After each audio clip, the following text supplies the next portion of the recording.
दिनेश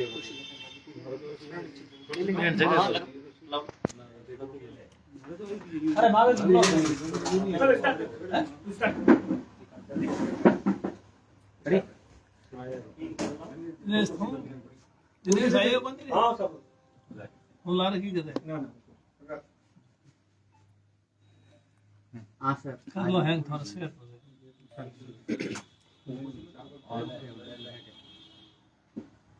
क्या press conference बोलेगी, किस बात को लेकर बोलेगी? 25 सितंबर को जो घटना हुई उसके बारे में पूरे देश की जनता को ध्यान है। उसके बाद में हमारे प्रदेश के प्रभारी और अखिल भारतीय कांग्रेस कमेटी के महासचिव अजय माकन जी ने उस घटना के बारे में रिपोर्ट भी पार्टी नेतृत्व को दे दी और उसके बाद में वेणुगोपाल जी ने 2 दिन के अंदर उस घटना के बारे में निर्णय के लिए कहा, लेकिन उसको इतना समय बीत जाने के बाद में भी उसके बारे में कोई निर्णय नहीं होना, ये एक अनिश्चितता का वातावरण बना हुआ है प्रदेश में और पूरे देश में। इसलिए इस अनिश्चितता के वातावरण को खत्म किया जाना बहुत ज़रूरी है, ये पार्टी के हित में है। और 2023 के जो विधानसभा के चुनाव हैं उसके मद्देनजर इस पर तत्काल निर्णय किया जावे। और अगर इस निर्णय में देरी अब तक जो देरी हुई है उससे भी नुकसान हुआ है, और ज़्यादा अधिक देरी होगी तो और ज़्यादा पार्टी को नुकसान होगा। और हमारा जो लक्ष्य है वो है 2023 के विधानसभा चुनाव में फिर से कांग्रेस की सरकार बनाने का, तो हम वो लक्ष्य हासिल नहीं कर पाएंगे अगर निर्णय में देरी होगी।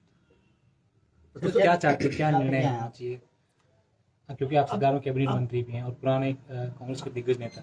अखिल भारतीय कांग्रेस कमेटी के महासचिव अजय माकन जी ने यहाँ की रिपोर्ट पार्टी नेतृत्व को सौंप दी, और अभी जो हमारे अखिल भारतीय कांग्रेस कमेटी के अध्यक्ष है मल्लिकार्जुन खड़गे जी, वो भी उनके साथ थे।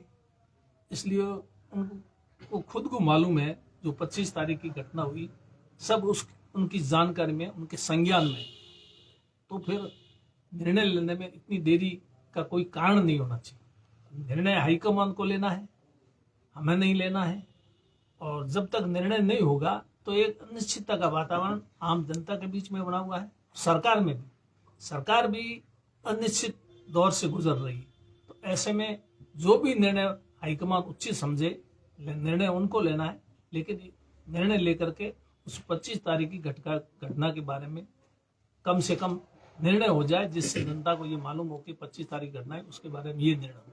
क्योंकि कुछ लोगों को नोटिस भी दिए गए, उन्होंने वापस जवाब भी दे दिए और जनरल सेक्रेटरी ने रिपोर्ट भी दे दी। उसके बाद में फिर निर्णय में देरी होने में पार्टी को नुकसान होगा। सर, भारत जोड़ो यात्रा भी राजस्थान में आज पहुंचने वाली है, और इस तरीके से जिस तरीके से आप बात कर रहे हैं कि राजनीतिक अस्थिरता का माहौल है, कितना असर पड़ेगा भारत जोड़ो यात्रा पर? भारत जोड़ो यात्रा कई प्रदेशों से गुजर चुकी है और दिसंबर के पहले सप्ताह में राजस्थान में भी प्रवेश करेगी। उससे पहले अगर निर्णय हो जाता है तो भारत जोड़ो यात्रा पर उसका असर नहीं पड़ेगा, नहीं तो उस पर भी असर पड़ सकता है भारत जोड़ो यात्रा में। हालांकि उस भारत जोड़ो यात्रा के मामले में सभी कांग्रेस एकजुट है उस यात्रा में को सफल बनाने में, उसमें कहीं कोई दिक्कत नहीं है। लेकिन जो निर्णय की जहाँ तक बात है, उस निर्णय में इतनी देरी होना, अजय माकन खुद कितने दुखी हैं इस निर्णय के नहीं होने की वजह से। उन्होंने भी राजस्थान के प्रभार की जो जिम्मेदारी है उससे मुक्त होने की बात कही है, पत्र लिखा है हमारे ऑल इंडिया कांग्रेस कमेटी के अध्यक्ष जी को। तो इस प्रकार की अगर स्थिति प्रदेश कांग्रेस कमेटी का जो प्रभारी है ऑल इंडिया कांग्रेस कमेटी की तरफ से नियुक्त किया हुआ, वो भी कह रहा है, तो फिर यहाँ संगठन की क्या स्थिति होगी, सरकार की क्या स्थिति होगी। भारत जोड़ो यात्रा में भारत सरकार की जो कमेटी बनी हुई है, ऑल इंडिया कांग्रेस कमेटी की तरफ से कमेटी बनी हुई है भारत जोड़ो यात्रा में, उस कमेटी के और प्रभारी का तो मुख्य दायित्व रहता है। प्रभारी अगर दायित्व से मुक्त होने की बात कह रहे हैं तो ऐसी स्थिति में इस पर भी असर पड़ेगा। ये असर नहीं पड़े, इसलिए निर्णय जल्दी से हो जाए। सर, ओबीसी आरक्षण की विसंगतियों को भी दूर नहीं किया गया है। राजस्थान सरकार के कई मंत्री, जो पूर्व मंत्री है, वो सरकार पर आरोप लगा रहे हैं, खुले मंच से आरोप लगा रहे हैं। इस पर आपका क्या स्टैंड है ओबीसी आरक्षण को लेकर? ओबीसी आरक्षण को लेकर के 17/4/18 को एक परिपत्र जारी हुआ, अधिसूचना जारी हुई, उससे ये विसंगति पैदा हुई। पूर्व सैनिकों को 12.5% आरक्षण का प्रावधान पहले से था, 17/4/18 से पहले से था और अब भी है। लेकिन ये 17/4/18 को जो परिपत्र जारी हुआ, उससे ओबीसी के जो कोटा है उसमें कम हो गया। कई विभागों में तो ओबीसी की जो भर्तियां निकली अभी, उसमें ओबीसी का कोटा 0 है। मेरे विभाग में ही 15 की भर्ती निकली, उसमें ओबीसी का 0 है, एक भी पोस्ट नहीं है। तो उस विसंगति को दूर तत्काल कर लिया जाए। उस विसंगति को दूर करने के लिए कैबिनेट में प्रस्ताव भी आ गया था। और अभी जो भर्तियां हो रही है बहुत ज्यादा तादाद में, बड़ी तादाद में, उनसे पहले ये निर्णय होगा तो ओबीसी वर्ग को उसका लाभ होगा, और अगर उसके बाद में निर्णय होगा तो ओबीसी के जो लाभ होना चाहिए वो लाभ से वंचित रह जाएंगे। इसलिए इस पर तो बिल्कुल ही देरी नहीं की जानी चाहिए और तत्काल इस पर निर्णय लेकर के इस विसंगति को दूर किया जाए। हेमाराम जी, जिस तरीके से ये जो तमाम पायलट और गहलोत का जो विवाद चल रहा है, क्या लगता है, जब आप मानेसर गए थे तब पायलट साहब को हटा दिया गया था, उनके मंत्रियों के इस्तीफे ले लिए गए थे। दूसरी तरफ चाहे धर्मेंद्र प्रधान राठौड़ हो या शांति धारीवाल हो, वो भारत जोड़ो यात्रा का जिम्मा संभाल रहे धर्मेंद्र राठौड़, उन पर कोई कार्रवाई नहीं की गई। इसका असर एडमिनिस्ट्रेशन पर कितना पड़ रहा है, आपके कामकाज पर कितना पड़ रहा है? क्या आपके कामकाज हो रहे हैं या नहीं हो रहे? क्योंकि काफी मंत्री ऐसे भी है जिन्होंने इस बात को लेकर नाराजगी भी जताई है कि कामकाज भी नहीं हो रहे। धर्मेंद्र राठौड़ को अनुशासनहीनता के कारण नोटिस दिया गया, उन्होंने उस नोटिस का जवाब दिया, उस पर अभी तक निर्णय नहीं हुआ। और फिर भी उनको भारत जोड़ो यात्रा की राजस्थान प्रदेश की जिम्मेदारी सौंपना, ये कहाँ तक उचित है? ये हाईकमान को इस पर विचार करने की जरूरत है और हम तो इसको कतई उचित मानते हैं, क्योंकि एक अनुशासनहीनता का आरोप जिस पर लग चुका है और उसका अभी तक निर्णय भी नहीं हुआ है, वो आरोप लगा हुआ है, जब तक निर्णय नहीं होगा तो वो अभी बरी नहीं हुए आरोपों से।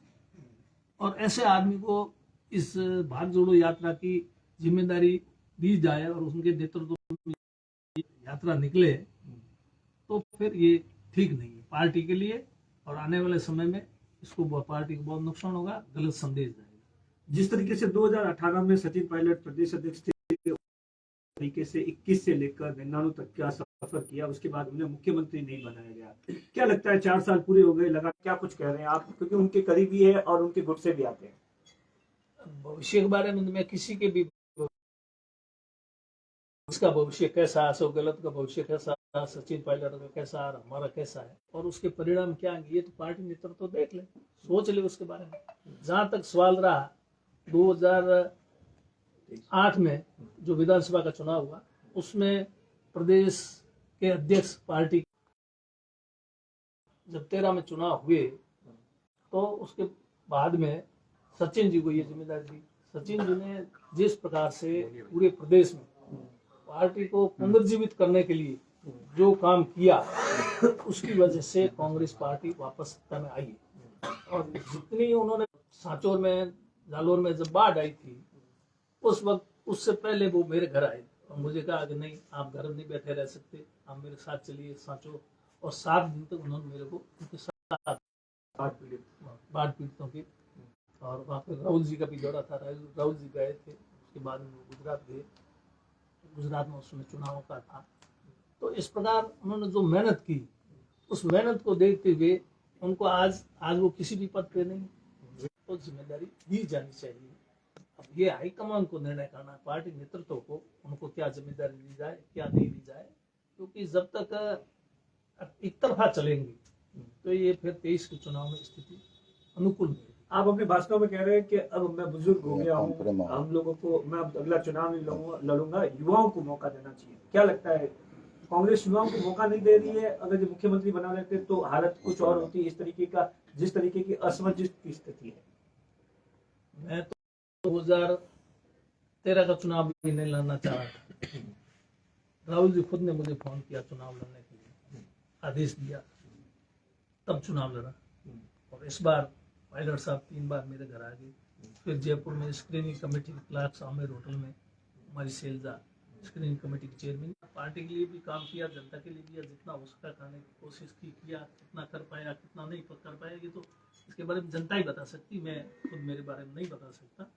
जहाँ तक 23 का चुनाव है, मेरी उम्र भी हो गई है, युवा आदमी को मौका मिलना चाहिए। मैंने पहला चुनाव 1980 में लगा, कितने साल हो गए यूँ वैसे राजनीति में 73 से 50 साल हो गए मेरे को राजनीति में काम। तो फिर आखिर 50 साल के बाद में भी हम ही राजनीति में जमे रहेंगे, हम ही चुनाव लड़ेंगे, हम ही काम करेंगे, तो फिर दूसरे लोगों को कम मौका मिले। इसलिए दूसरे लोगों को मौका मिले, ये मेरा अपना विचार है। मैं दूसरों को ऊपर ये विचार थोपना नहीं चाहता, लेकिन मेरा अपना स्पष्ट मत है, विचार है कि आने वाले समय में किसी और नए चेहरे को, युवा को मौका दिया जाए। सर, स्थानीय उम्मीदवार की मांग उठी है गुड़ामालानी में, आप भी इस मांग का समर्थन कर रहे हैं?